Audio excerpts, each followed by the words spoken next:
On peut commencer juste par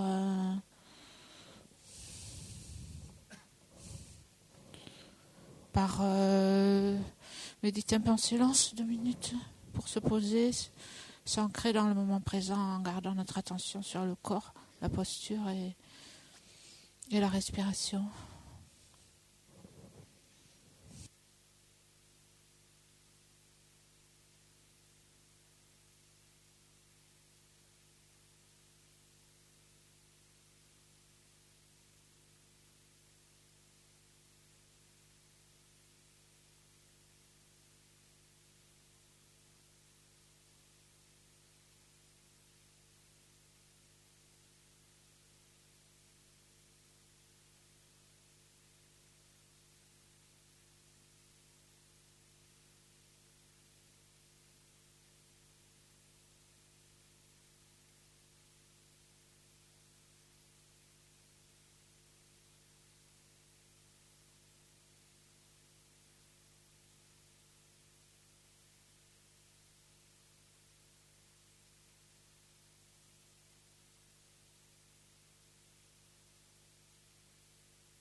Donc, ayant visualisé le champ de mérite en face de nous, nous prenons refuge et développons la bodhicitta.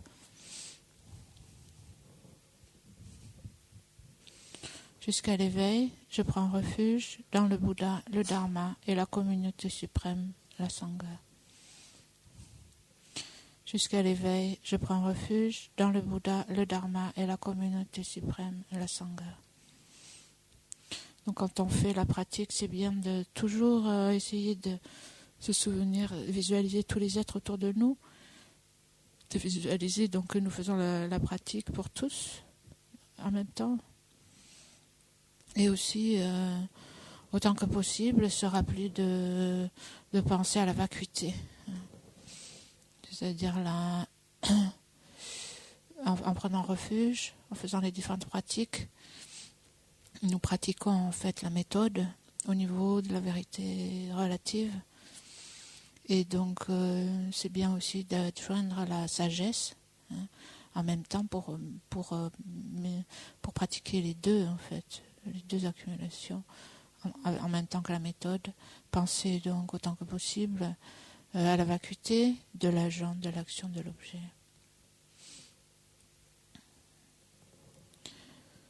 Jusqu'à l'éveil, je prends refuge dans le Bouddha, le Dharma et la communauté suprême, la Sangha.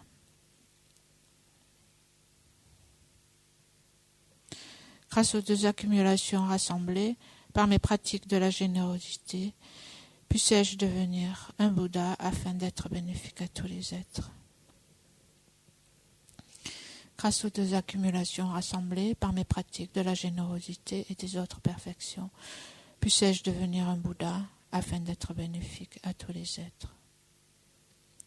Grâce aux deux accumulations rassemblées par mes pratiques de la générosité et des autres perfections, puissais-je devenir un Bouddha afin d'être bénéfique à tous les êtres.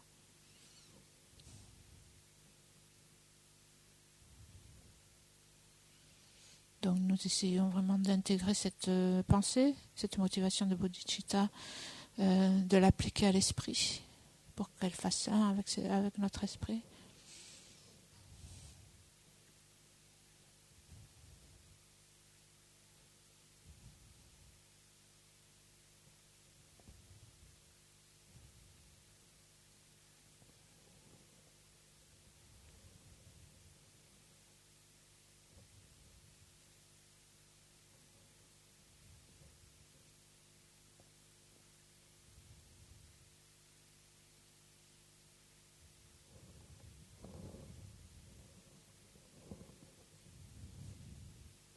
Et nous offrons la prière à cette branche avec respect je me prosterne par le corps, la parole et l'esprit. Je présente des myriades de toutes sortes d'offrandes, réelles et imaginées.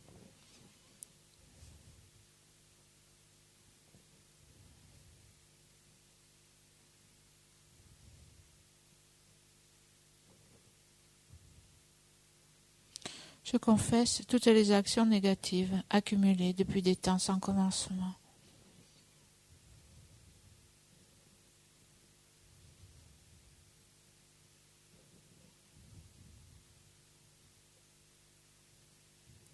Et me réjouis des mérites de tous les êtres saints et ordinaires.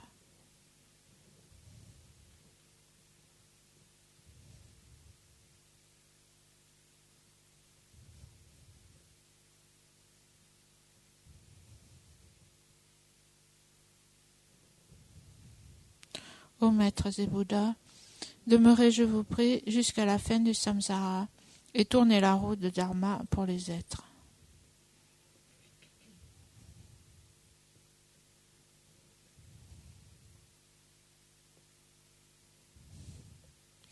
Mes propres mérites et ceux de tous les autres, je les dédie à l'éveil suprême.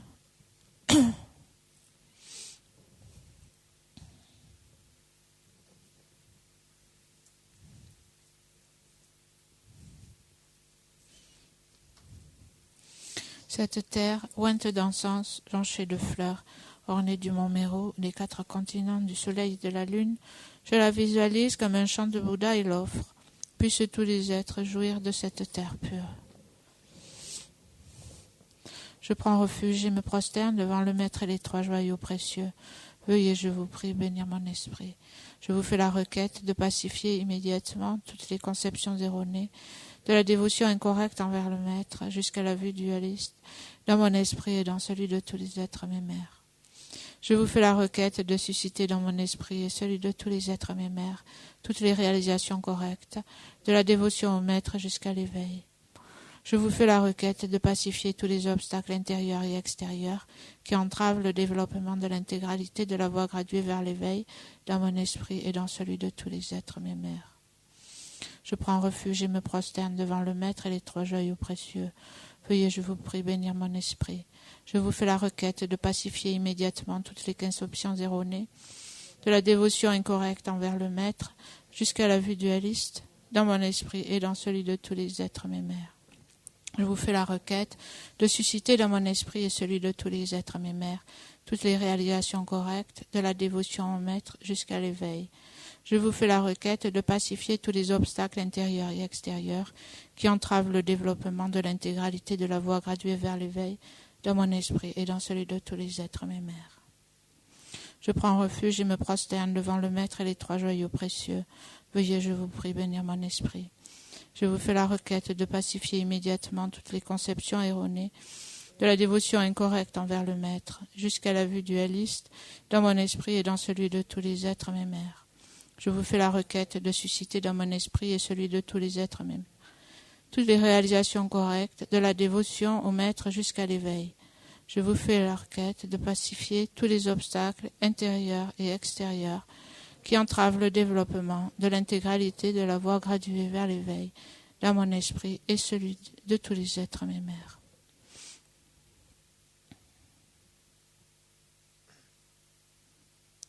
Idang Guru Rana Mandal Niyataya.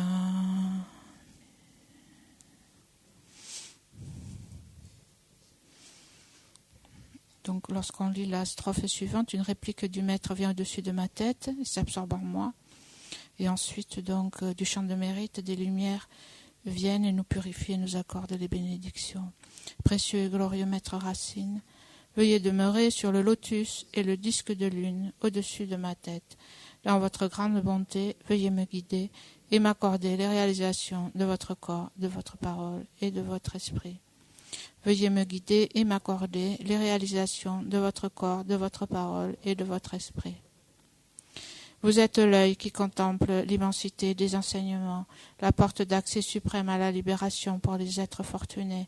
À l'aide de vos moyens habiles, vous nous pacifiez avec amour. Ô Maître spirituel qui nous éclairez, je vous invoque. Puissé-je à aucun moment ne laisser surgir en moi la moindre vue fausse envers les actions du Maître glorieux. Puissé-je considérer toutes ces actions comme pures, et avec cette dévotion, recevoir les bénédictions du Maître dans mon cœur.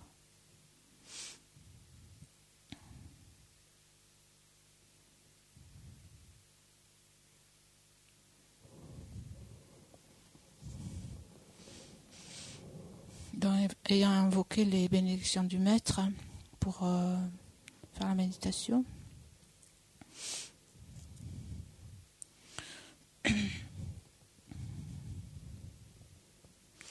donc nous avons vu dans l'enseignement la méditation par l'analyse en 4 points sur le non-soi de la personne. Et donc lorsqu'on arrive au non-soi des phénomènes, il est dit d'utiliser le même raisonnement. Donc pour le non-soi des phénomènes, principalement ce qu'on appelle les phénomènes, c'est tous les phénomènes autres que la personne, principalement les agrégats physiques et mentaux. Et donc comme il est dit dans le Lamrim, le soi est réfuté comme ci-dessus par l'analyse de l'existence en vertu d'une entité propre du tout et des parties. Donc, c'est-à-dire que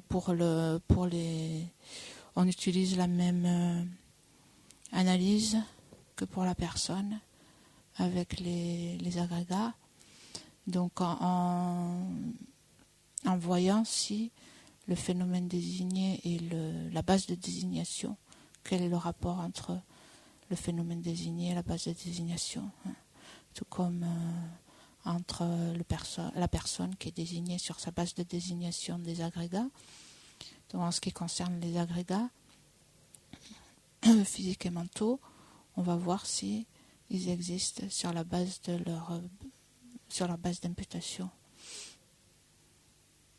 Donc, en ce qui concerne le corps, si on prend le corps, les agrégats physiques, et donc on fait l'analyse en 4 points sur le corps. On va voir si le phénomène imputé c'est le corps, sa base de désignation c'est les différentes parties, l'ensemble des parties en fait, les différentes parties et l'ensemble des parties qui constituent le corps. Et donc cette analyse en 4 points va se faire de la même façon. D'abord, on va identifier, s'assurer de l'objet de négation. Qu'est-ce que c'est le corps? Le corps existant de façon intrinsèque, de façon indépendante de son propre côté. Et ensuite, donc, on va suivre le raisonnement. S'il existe, il doit obligatoirement exister, soit en étant un, avec sa base de désignation, soit en étant différent de sa base de désignation. Tout en sachant que cela se produit toujours dans le cadre d'une existence intrinsèque. Donc on peut commencer par le premier. Donc identifier cette notion qu'on a d'un corps qui existe de façon indépendante.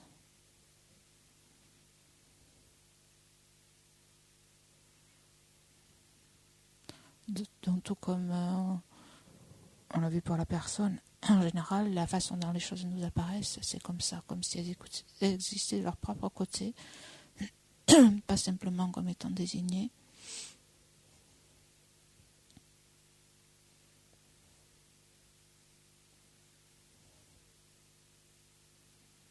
Donc, ayant leur propre identité, de façon indépendante.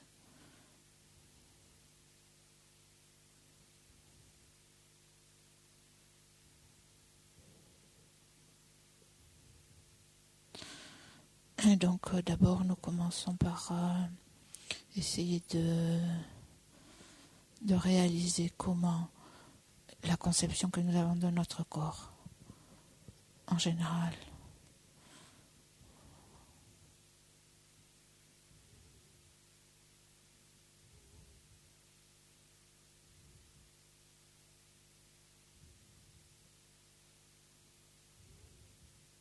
Donc quand on dit mon corps, on conçoit quelque chose qui est un.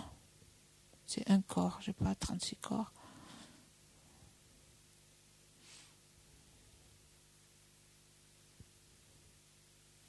Donc d'abord, essayons de rendre cet objet clair à la conscience.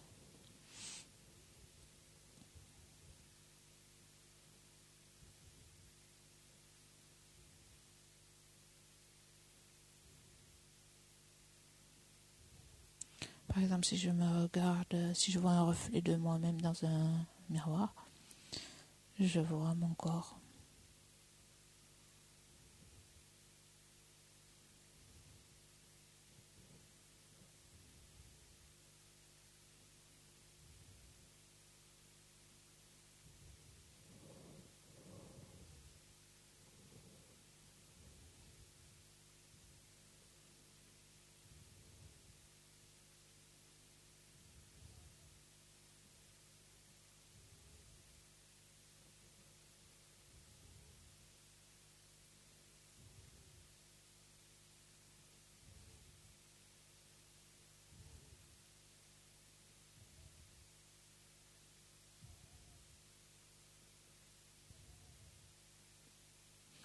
Donc quand on prend soin du corps, par exemple, on a cette idée de faire de l'exercice pour prendre soin de son corps, ou pour perdre du poids, pour en prendre.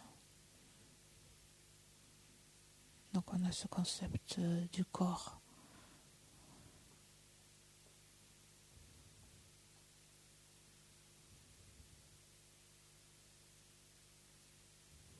Maintenant, si ce corps, donc ce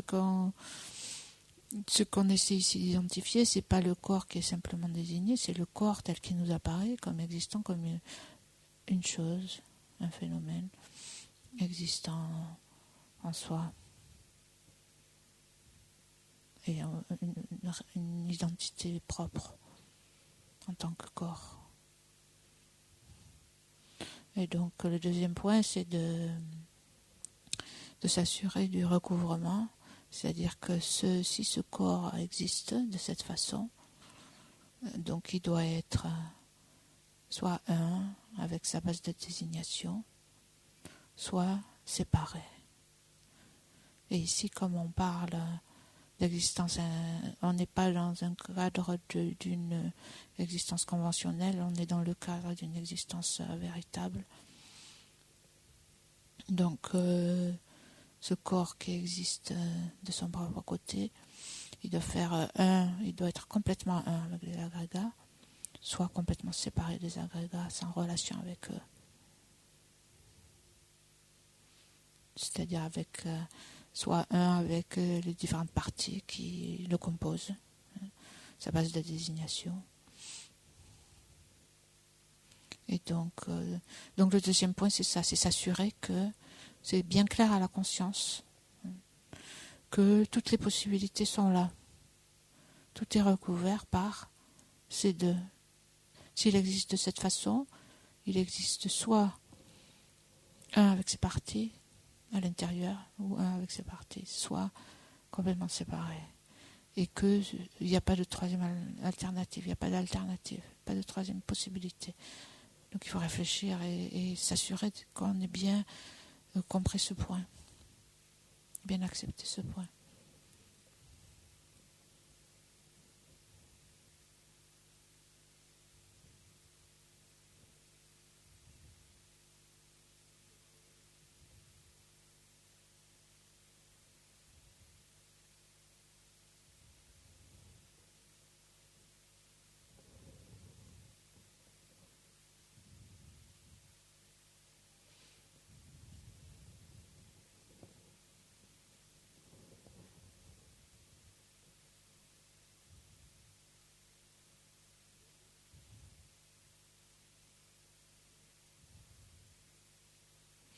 Donc on peut, troisième point, on va voir si c'est de s'assurer si ce corps il fait un avec sa base de désignation, les différentes parties qui le composent.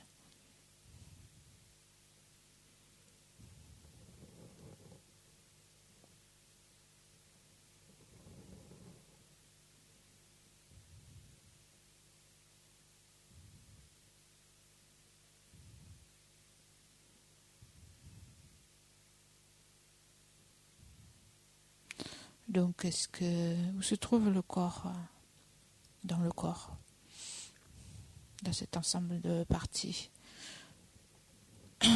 cet ensemble qu'on appelle le corps. Donc, on peut examiner, est-ce que le corps, c'est la tête ?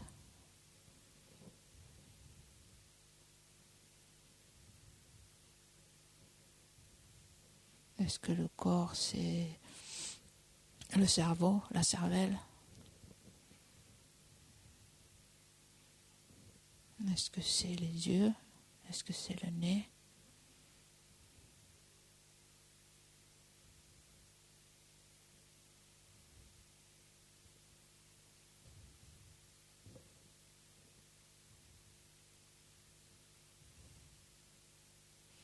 Est-ce que c'est les oreilles ? Est-ce que c'est les cheveux ? Est-ce que c'est la bouche ? Est-ce que c'est le cou ?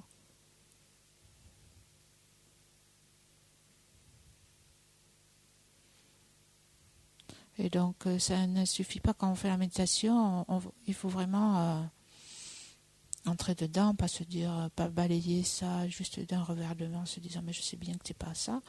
Il faut donc comparer cette idée qu'on a d'un corps existant en soi et comparer, regarder dans chaque partie du corps si on le trouve.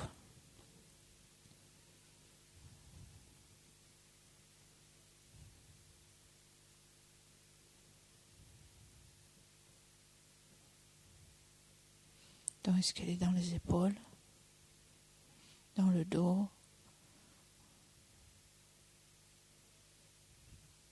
dans les pieds, etc.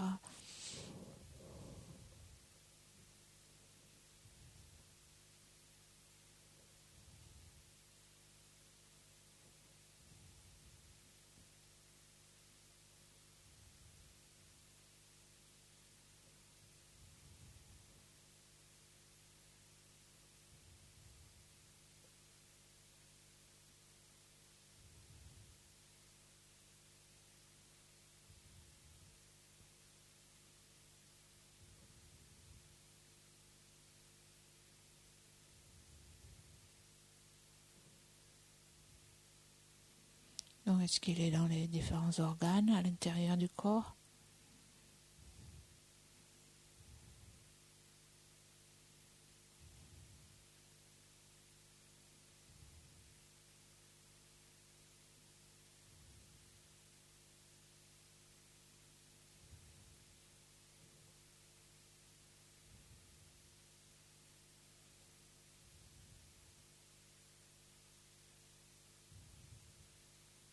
Dans les bras, dans les mains, dans les jambes, etc.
Est-ce qu'il est dans les os ?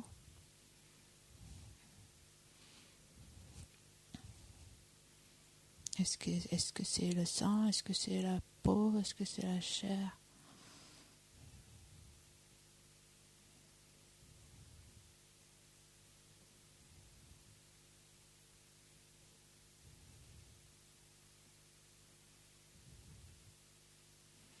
Et donc quand on examine de cette façon toutes les différentes parties, qu'est-ce que devient le corps? Cette idée qu'on a du corps, qu'est-ce que ça devient?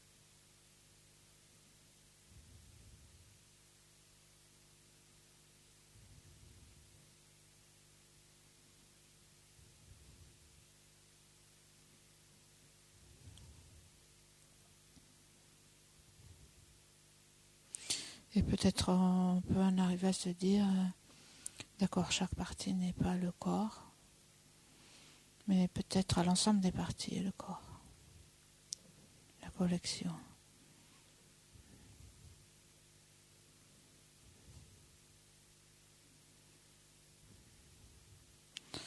Donc on peut se demander comment un ensemble de choses qui ne sont pas le corps peuvent être un corps.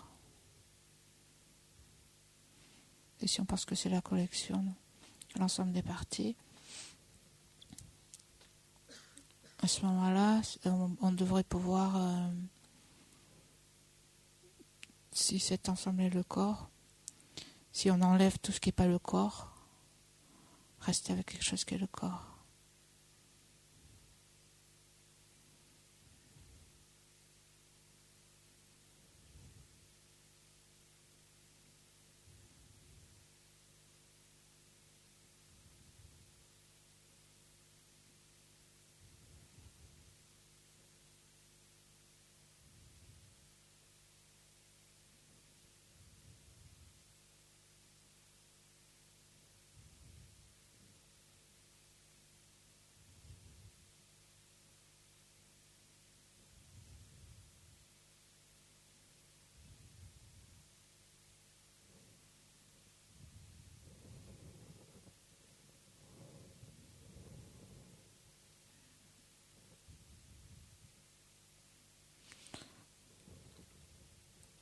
Donc en conclusion, le corps tel qu'il est conçu, existant en soi,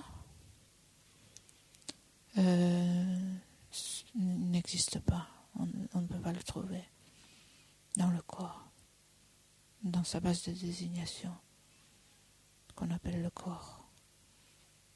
Donc c'est ce corps existant en soi, de son propre côté.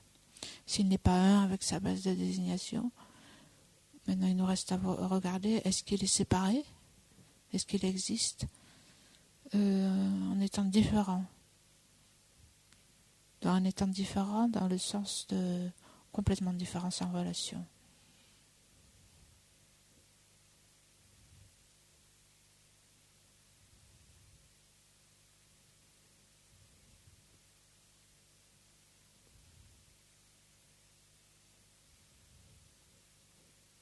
Ce qui est en fait absurde.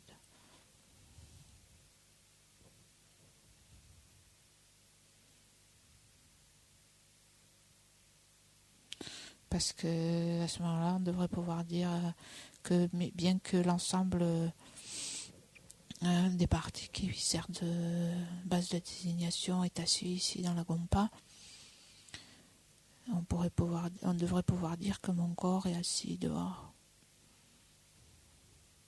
Il se trouve ailleurs en fait. Donc c'est absurde. Ensuite, la conclusion, c'est que si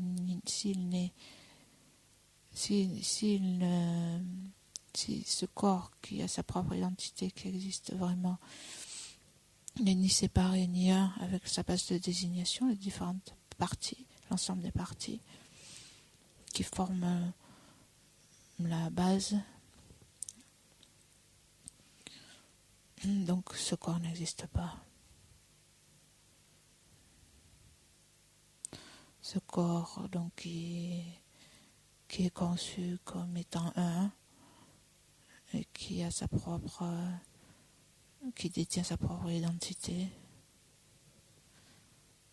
qui existe en lui-même, de par sa propre identité.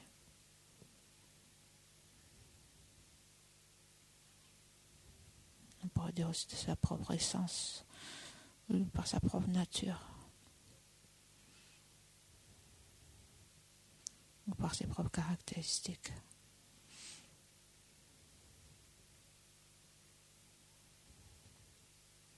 Donc ce corps n'est ni un ni différent, donc il n'existe pas.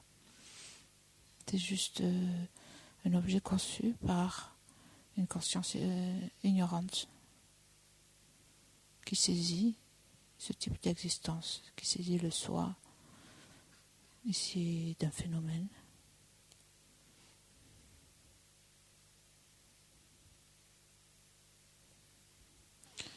Ce qui ne veut pas dire que le corps n'existe pas du tout.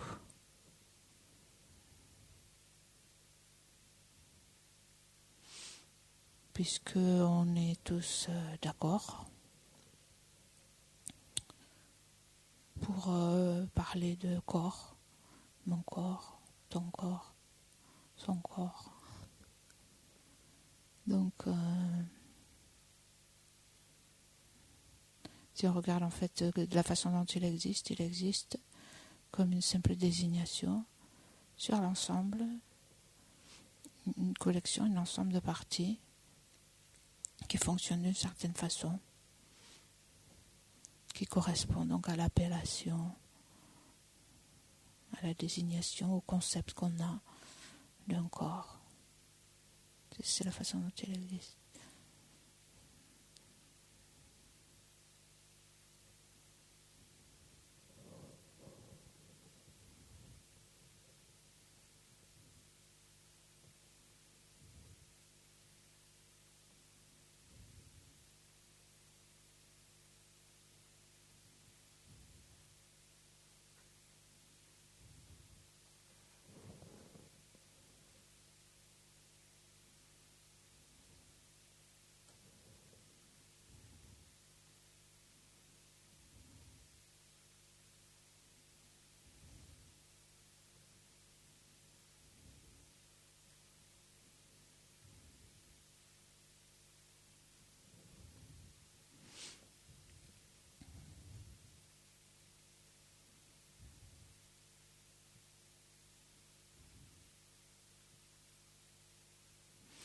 Et on peut aussi, quand on fait cette méditation, on peut aussi faire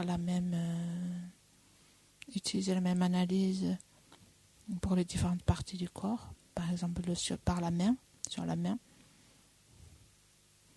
On a l'impression que nos mains sont quelque chose qui existe en ayant une identité d'être une véritable main. Ma main droite, ma main gauche.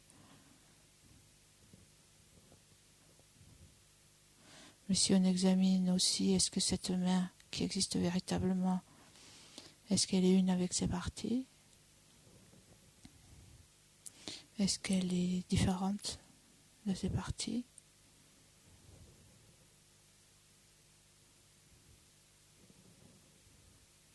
En fait, tout ce qu'on trouve, c'est un rassemblement d'éléments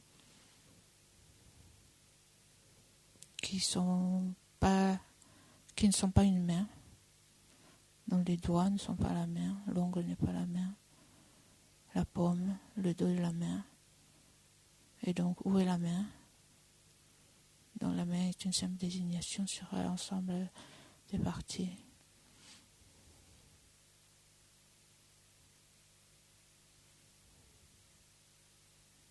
Ça c'est l'existence conventionnelle de la main.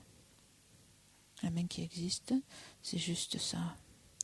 Le corps qui existe, c'est juste ça, une désignation sur l'ensemble de parties qui fonctionnent d'une certaine façon. sur laquelle on est tous d'accord.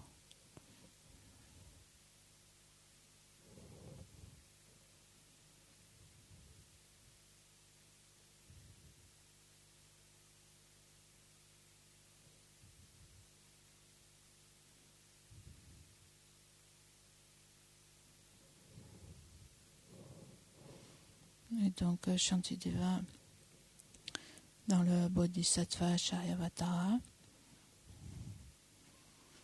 dit quelle personne intelligente s'attacherait à cette forme semblable au rêve.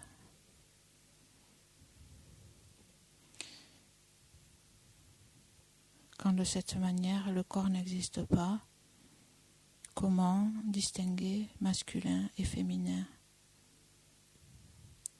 Ou comment des distinctions comme masculin-féminin existeraient-elles de façon intrinsèque?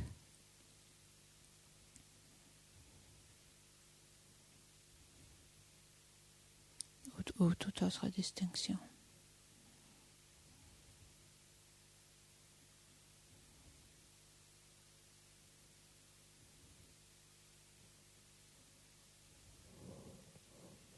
Nous pouvons terminer en dédiant l'énergie positive de la méditation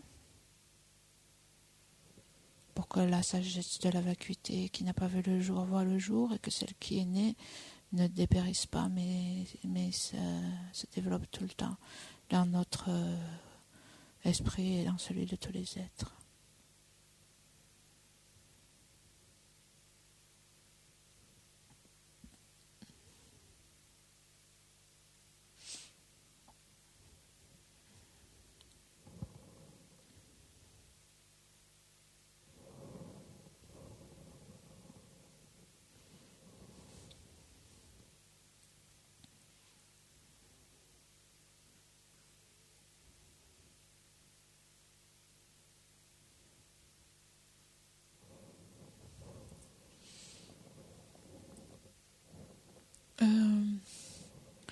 Puisqu'on va manger, on pourrait faire l'offrande de nourriture à la page 207. Il y a un livre là.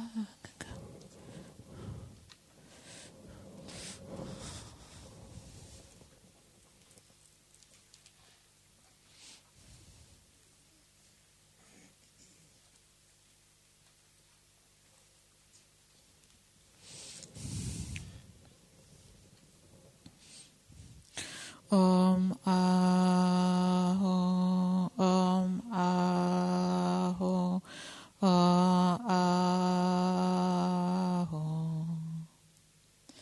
Lama Sangye Lama Chödeshin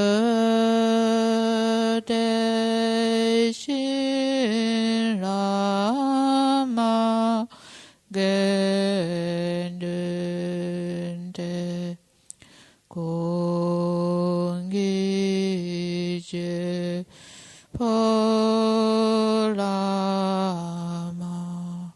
Tela Manamla Chepabo.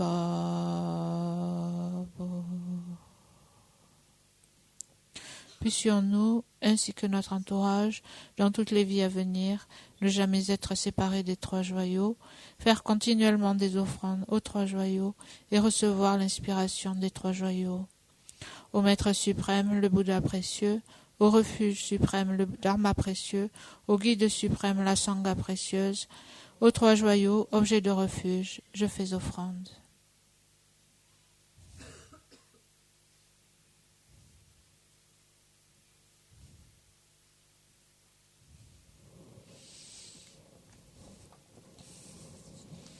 Merci. Donc à 3 heures, hein. Peut-être, en principe.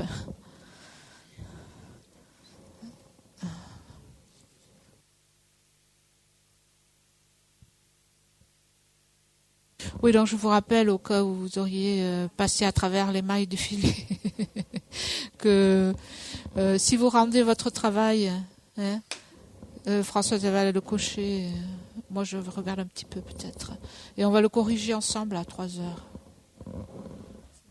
Après on vous le rendra, oui. Oui, on vous le rendra à 3 heures pour que vous le corrigiez, oui.